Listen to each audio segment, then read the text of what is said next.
Hai, kembali lagi dengan saya, Denny. CNN terdiri dari beberapa jenis lapisan yang bekerja bersama untuk mengekstraksi dan memproses fitur-fitur dari gambar. Pada video kali ini, kita akan membahas mengenai lapisan di dalam CNN. Yang pertama, input layer. Input ini menerima masukan dalam bentuk matrik piksel. Misalnya, gambar berwarna akan memiliki 3 saluran warna, merah, hijau, dan biru, yang masing-masing mempunyai nilai. Tidak ada perhitungan yang dilakukan dalam lapisan input layers. Lapisan ini hanya bertugas menerima input dan meneruskannya ke lapisan berikutnya. Yang kedua, convolutional layers. Lapisan ini bertanggung jawab atas ekstraksi fitur-fitur dari gambar. Rumus dari konvolusi 2 dimensi secara matematis dapat dilihat pada gambar, di mana I besar adalah gambar input, K besar adalah filter yang digunakan, dan X, Y adalah posisi pada peta fitur yang dihasilkan. Yang ketiga, activation layer. Lapisan ini berfungsi untuk mengenalkan non-linearitas ke dalam model.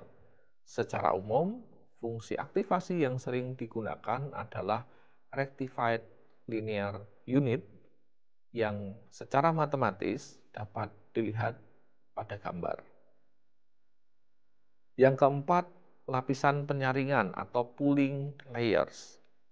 Lapisan ini digunakan untuk mengurangi dimensi peta fitur sehingga dapat mengurangi beban komputasi. Max pooling adalah jenis umum dari pooling layer yang memilih nilai maksimum dalam setiap area diskrit di peta feature. Yang kelima, fully connected layers. Lapisan ini terdiri dari neuron-neuron yang terhubung penuh satu sama lain, mirip dengan lapisan dalam jaringan saraf biasa, atau kita kenal dengan nama feed-forward neural network. Rumus dasar dari fully connected layer secara matematis dapat dilihat pada gambar, di mana Y adalah output, W besar adalah matriks bobot, X adalah input, B adalah bias, dan F adalah fungsi aktivasi yang digunakan, seperti misalnya ReLU atau sigmoid. Yang terakhir adalah output layers. Lapisan ini menghasilkan prediksi akhir dari model. Bisa berupa probabilitas kelas objek atau nilai regresi. Fungsi aktivasi output bervariasi, tergantung pada tugas.